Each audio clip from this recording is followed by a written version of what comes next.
I love you, Lucky. Actually, it's an extension ni Vice Ganda. Si Negi, si Petit, who's the other guy?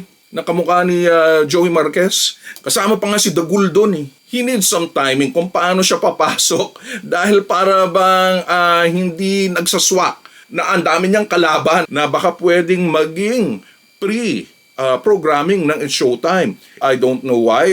May kontrata ba? Naging lucky charm ni Vice si Luis Manzano. Nagkaroon na talaga ng feature film itong si Vice and Luis Manzano. And of course, that most powerful celebrity. And it has to be kasi nga 2 weeks lang. Kailangan mag-bonding na. Hindi po pwedeng kung sino-sino lang lalagay. Will GMA allow this? Okay lang kaya yun? Parang mas gusto to kaysa sa Popeyes. Miss Chicha is waking up.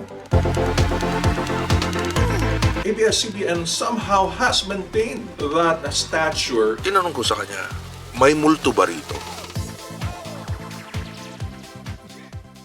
Oy mga Kuya-Kuy, this is Kuya Mike, ang kuya nyo sa Amerika, and this is for the Kuya-Kuy list. Alright, so, magkakaroon ba ng bagong show?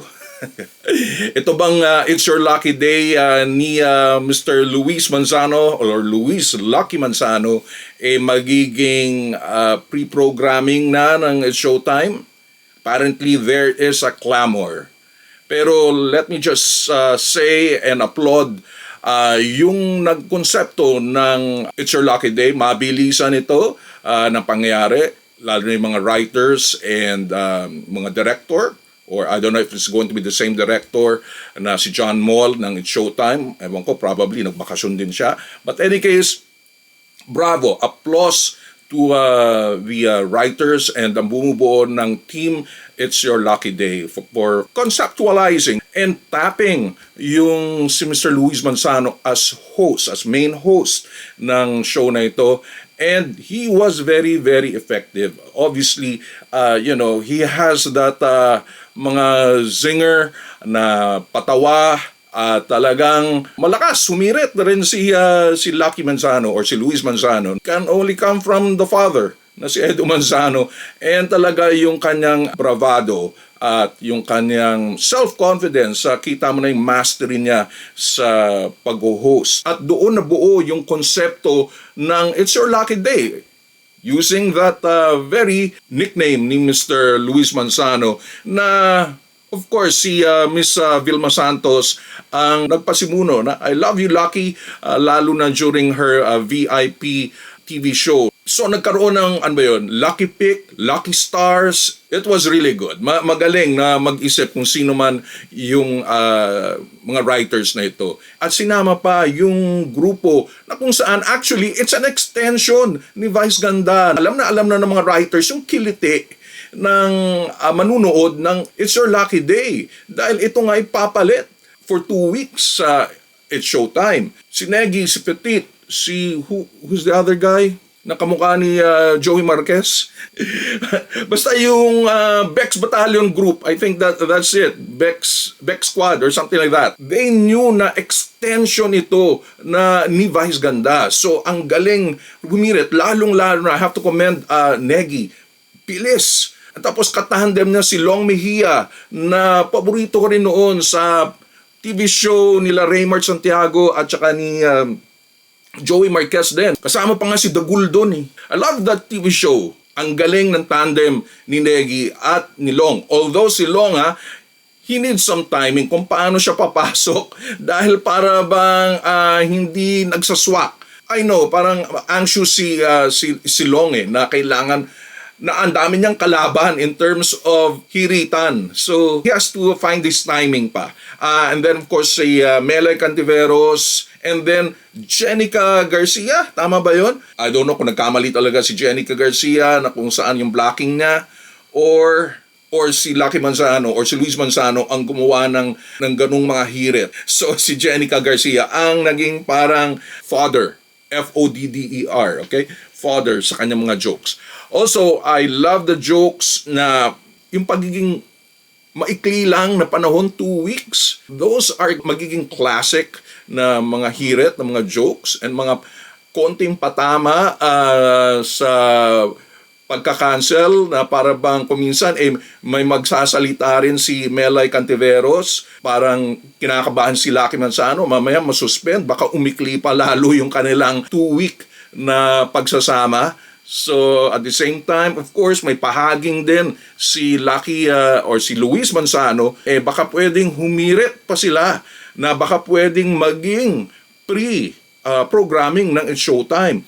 It could just happen dahil again there is that clamor, no, kitang-kita mo na kinatutuwaan ng I'm sure ng mga It's Showtime viewers, mga madlang people, yung show nila Luis Manzano. Again, that familiarity, no, kitang-kita kasi parang familiar ka na makita mo sila Petit, sila Melay Cantiveros, of course si Luis Manzano, si Negi, ina-anticipate mo na at they delivered naman sa mga hirit at mga jokes.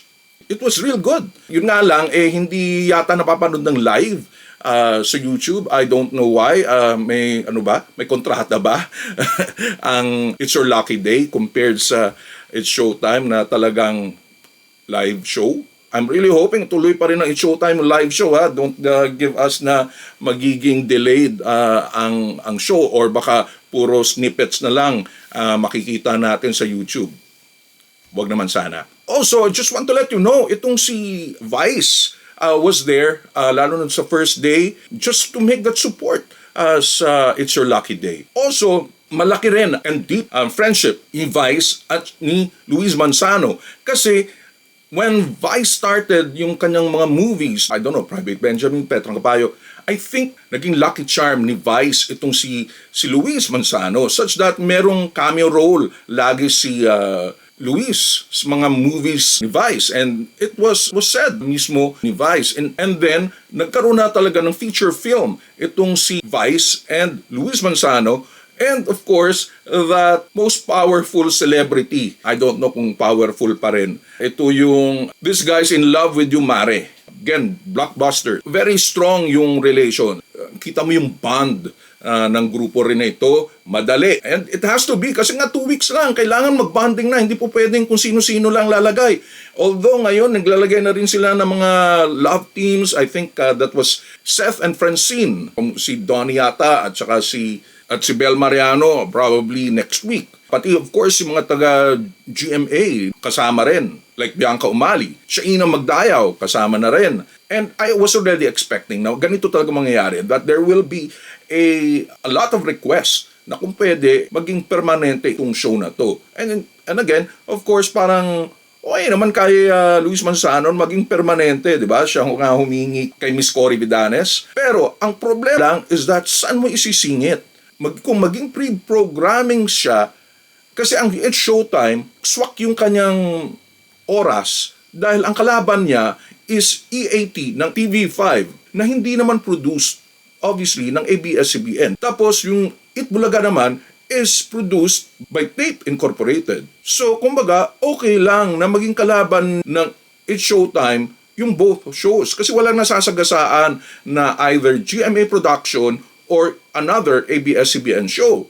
Now, kung ilalagay ang It's Your Lucky Day as pre-programming, let's just say 12 or kasi kailangan lumaban sa 12 noon kung saan nagsisimula ang EAT at Itbulaga. So, It's Showtime has to be 12 noon then. So, 1.5 hours probably, 10:30 to 12 ang show ni Luis Manzano na It's Your Lucky Day. TV5, ang kalaban niya is face-to-face on weekdays. Sa GMA7 naman, magiging kalaban ng It's Your Lucky Day, kunyari magsisimula 10:30, is going to be TikTok Clock. Tama ba to? Na kung saan ay nakikita ko, nandyan si Kuya Kim, at saka nandyan si Pokwang, si Jason Gainsa. I'd like to think GMA ang nag-produce nito. Will GMA allow this na magkaroon ng TV show na kakalabanin yung kanilang produced na TV show sa GMA? Kahit GTV pa ito. Okay lang kaya yun? So yun ang magiging bit of problema rito. I don't know pa kung meron pang mga ibang pwedeng time slots.